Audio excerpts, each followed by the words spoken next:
The saying goes that oblivion is a bliss.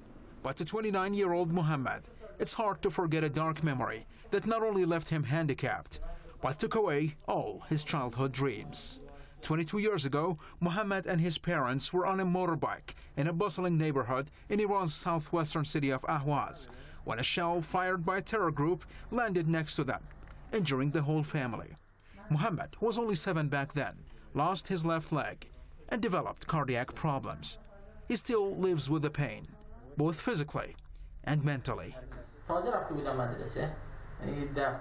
I was a first grader then. What I can recall is that a shell was fired toward the middle of a big crowd in the central bazaar of Ahwaz. We were the closest to the blast. All of us were hurled to the ground. When I raised my leg, I saw that it was nearly detached as a result of the shrapnels.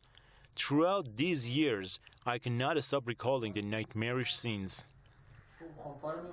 After the incident, Muhammad's leg needed to be amputated, but he was lucky to visit Dr. Salehi, who has been his orthopedist for 22 years now.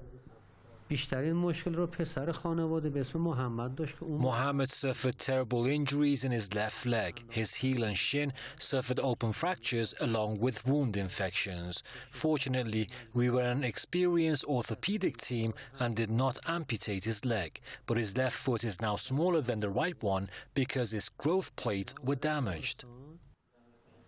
Muhammad is one of the thousands of Iranians who have fallen victim to terrorist attacks, mostly carried out by the MKO organization.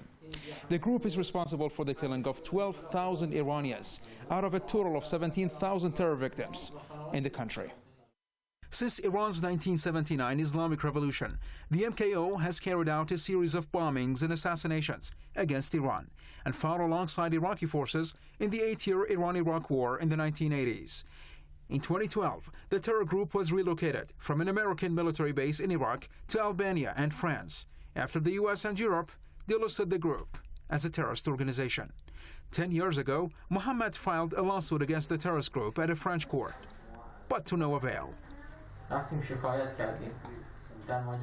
We filed a complaint at France's judicial system some 10 years ago. I asked the interrogator of our case why the terrorists should target my family, why we were not linked to any settlement.